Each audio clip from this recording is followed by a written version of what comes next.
Hello everyone, और एक और नए वीडियो में एक और बहुत इंपॉर्टेंट वीडियो। इस वीडियो में आपको बताने वाला हूँ जो स्टूडेंट ने आईसीआर पीजी और पीएचडी का एग्जाम दिया है, अब वो वेट कर रहे हैं कि रैंक कार्ड तो आ गया, उसके बाद में फर्दर प्रोसेस क्या होगा। जैसे कि देखो, आपने रैंक कार्ड अपना देख लिया होगा जो कि पोर्टल पे अपडेट आ गया था।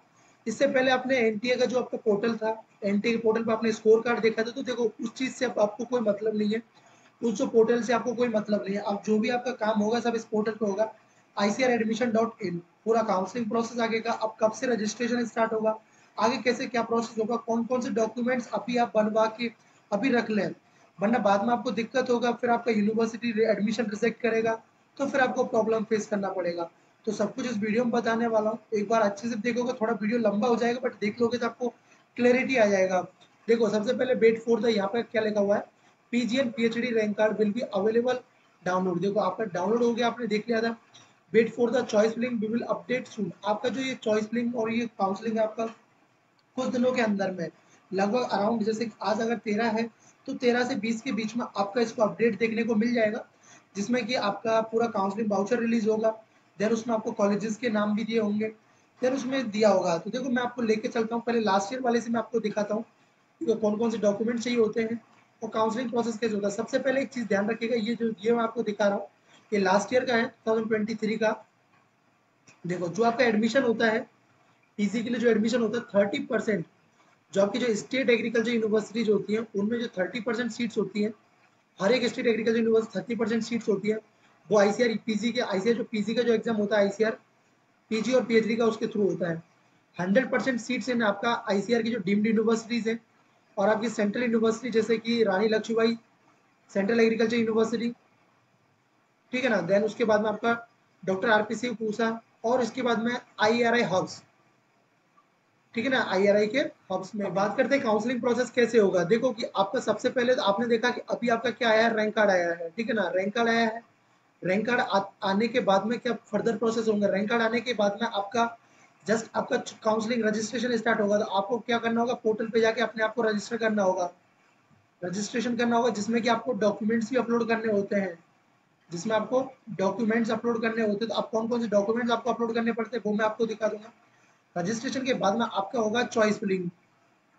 चॉइस फिलिंग जो कि एक इम्पॉर्टेंट स्टेप है, इस क्योंकि इस स्टेप में ये कि आपको अपने रैंक के अकॉर्डिंग कॉलेजेस को पुट करना होता है। आपका सॉइल साइंस है, फिजिकल साइंस है, हॉर्टिकल्चर है, क्या है, वट एवर जो आपका कम्युनिटी साइंस है, किस कोर्स के लिए आप अंदर एडमिशन लेना चाहते हो, वो सब के लिए। तो चॉइस फिलिंग यहाँ पे इंपॉर्टेंट रोल प्ले करता है, क्योंकि यही आपका आगे के 2 ईयर्स को डिसाइड करता है कि आप जाके कहाँ पे करते हो। या आप एबीएम में एडमिशन ले रहे हो तो एबीएम में भी आपको पता है कि जिस कॉलेज में कुछ प्लेसमेंट है, प्लेसमेंट्स है, तभी वहाँ लेने का इसका फायदा है, अदरवाइज करने का कोई मतलब नहीं है, ठीक है ना। तो ये सब चीज़ देखना है। अब आपको बता दूं तो एक चीज़ देखो, सबसे पहले आपका जो काउंसलिंग होता है वो आपका देखो 4 राउंड्स प्लस एक मॉपअप राउंड में, मॉपअप राउंड में होता है 4 राउंड्स होते हैं और एक मॉपअप राउंड होता है। अब देखो 4 राउंड के लिए एक बार आपको चॉइस फिलिंग करना होता है, केवल एक बार आपको चॉइस फिलिंग करना होता है, इस चीज़ को ध्यान रखना। फर्स्ट राउंड हुआ, सेकेंड राउंड, थर्ड राउंड और आपका फोर्थ राउंड। तो इसमें आपको एक बार चॉइस फिलिंग करना है। आपको एक बार जैसे आप चॉइस फिलिंग कर दो तो वो ऑटोमेटिक सेकंड राउंड के लिए रहेगा, फिर थर्ड राउंड के लिए अगर आपको मिलता है तो आपको उसको अपग्रेड कर लेना है।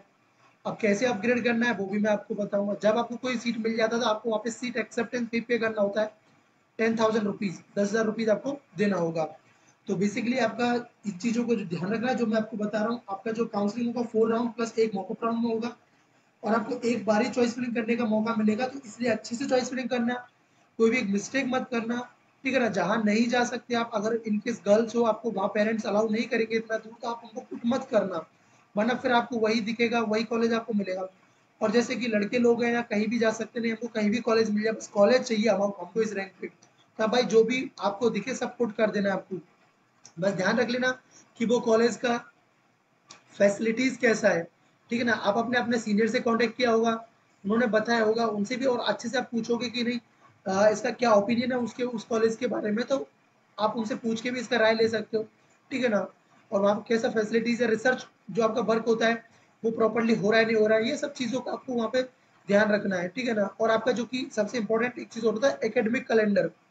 एकेडमिक कैलेंडर को भी आपको ध्यान में देना है कि आपका जो भी उस कॉलेज का एकेडमिक कैलेंडर प्रॉपर्ली चल रहा है नहीं चल रहा है, मतलब ठीक से फॉलो हो रहा है नहीं हो रहा है, ठीक है ना।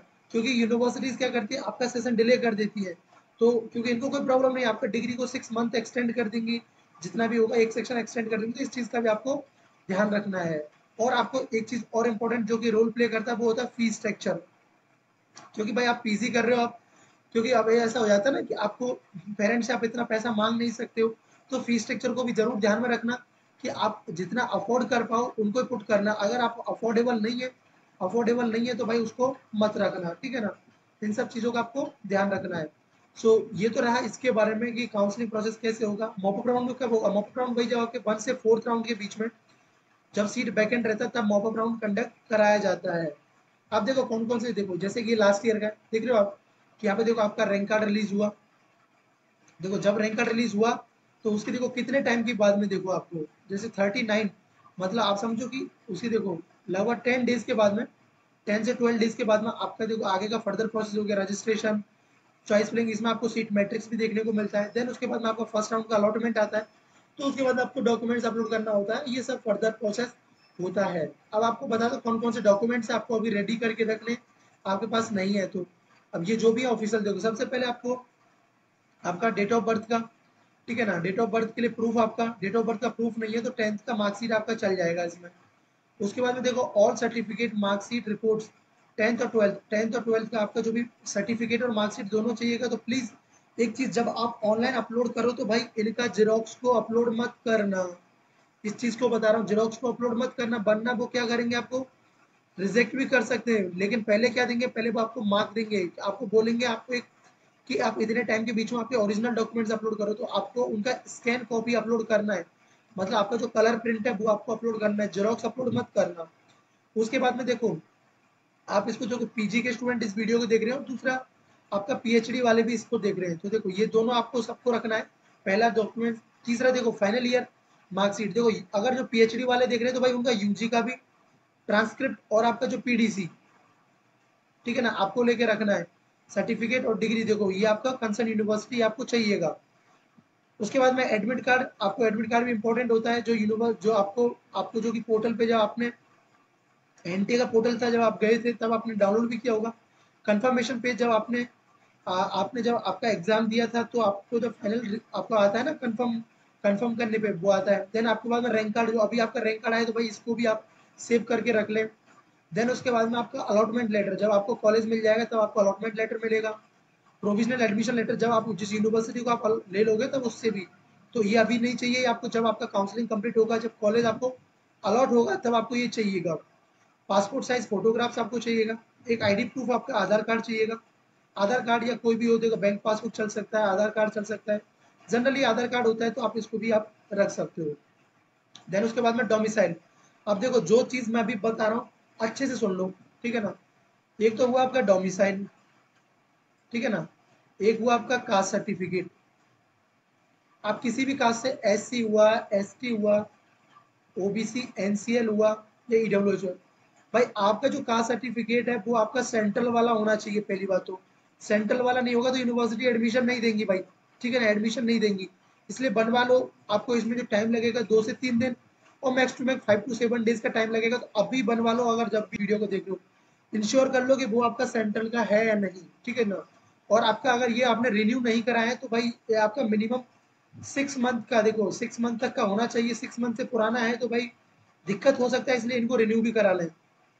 अब देखो मेडिकल सर्टिफिकेट, अब आपको चाहिए क्या, देखो देखो medical certificate in case of person with benchmark disability, मतलब कोई भी जो कैंडिडेट, जो पीडब्ल्यूडी कैंडिडेट है, पीडब्ल्यूडी कैंडिडेट है जिसको कोई फिजिकली डिसेबिलिटी है, तो भाई उसको लिए चाहिएगा ये, ठीक है ना। वरना अदरवाइज जो और भी जो पीजी है, पीएचडी, जो उनको यूनिवर्सिटी खुद उसके अंदर में आपको डॉक्यूमेंट्स वेरिफिकेशन होता है, स्क्रीनशॉट ले लो इसका, ये आपको बनवा के रखना है, बहुत इंपॉर्टेंट है, ठीक है ना। ये देखो इनको आप इनका स्क्रीनशॉट ले लो और इनको अभी रेडी करके रखो। देखो अगर आपको काउंसलिंग के बारे में आइडिया नहीं है तो आप मेरा काउंसलिंग मेंटरशिप प्रोग्राम भी ज्वाइन कर सकते हो। इसके अंदर मैं आपको लास्ट तक गाइड करूंगा और इसके अंदर आपको क्या कौन कौन से कॉलेजेस आपको रखना चाहिए, उनकी फैसिलिटीज कैसा है, ठीक है ना। आपको अगर आपका फिजिकल साइंस है, हॉर्टिकल्चर है, क्या है, आपको कौन कौन से कॉलेजेस आपको मैं मार्क करके दूंगा। फर्स्ट पे आपको ये फिल करना है, सेकंड पे ये फिल करना है, थर्ड पे ये फिल करना है, फोर्थ पे फिल करना है। आपका जो भी रैंक होगा, अगर आपका लो रैंक है, ठीक है ना, एक होता है बॉर्डर लाइन पर अगर रैंक है तो कौन कौन से कॉलेजेस आपको रखना चाहिए जहाँ पे आपके मैक्सिमम चांसेस होंगे, उसमें सब कुछ आपको देखना है कि आपका रिजर्वेशन, ठीक है ना, आपको फेलोशिप वाला सीट मिलेगा नहीं मिलेगा, ठीक है ना, ये सब चीज़ देखना है। तो इसको ज्वाइन करने के लिए आपको करना क्या है, इसके जो काउंसलिंग फी है ओनली 799 रुपीज़ फी है, जिसमें कि लास्ट तक जब तक आपको सीट नहीं मिल जाएगा तब तक आपको मैं गाइड करूँगा। इसमें आपको जो काउंसलिंग में लास्ट राउंड तक देखो, लास्ट राउंड तक, इसमें फर्स्ट राउंड से लास्ट राउंड तक आपको प्रेफरेंस लिस्ट भी प्रोवाइड करूँगा, 1, 2, 3 आपको कौन सा पुट करना है। जैसे डॉक्यूमेंट वेरिफिकेशन में भी मैं आपको हेल्प करूँगा, आप अपने डाउट्स भी पूछ सकते हो मेरे से पर्सनली, ठीक है ना। इसका जो कॉन्टैक्ट आपको करना है मेरे को, ये जो आपको दिया गया है नंबर, इस पर व्हाट्सअप करना है आपको, क्योंकि बेटर रहेगा, क्योंकि मैं भी बिजी रहता हूँ, तो आप व्हाट्सअप करोगे तो मैं आपको अच्छे से रिस्पॉन्ड कर पाऊंगा। और आपको अगर इसको ज्वाइन करने के लिए आपको यहाँ पे जो QR कोड दिख रहा है, इसको आपको स्क्रीनशॉट ले लेना है, इसको स्कैन करना है। स्कैन आप जैसे ही करोगे, स्कैन करके और पेमेंट का स्क्रीनशॉट है, तो 799 रुपीज़ का पेमेंट का स्क्रीनशॉट आपको इस व्हाट्सअप नंबर पे सेंड कर देना है। स्कैन करके पेमेंट करके आपको इस पे सेंड कर देना है। मैं आपको अपने जो पर्सनल काउंसलिंग वाला ग्रुप है उसमें आपको ज्वाइन कर लूँगा। तो आई होप आपको ये समझ आया होगा। फिर भी आपको कोई भी डाउट हो तो आप मेरे से पूछ सकते हो कमेंट सेक्शन में, मैं पूरा कोशिश करूँगा आपको रिप्लाई करने का। तो चलो इस वीडियो में इतना ही। So thanks for watching, bye bye, take care and keep smiling and stay connected with the study एटेक। और टेलीग्राम चैनल का लिंक डिस्क्रिप्शन बॉक्स में ज्वाइन कर लेना।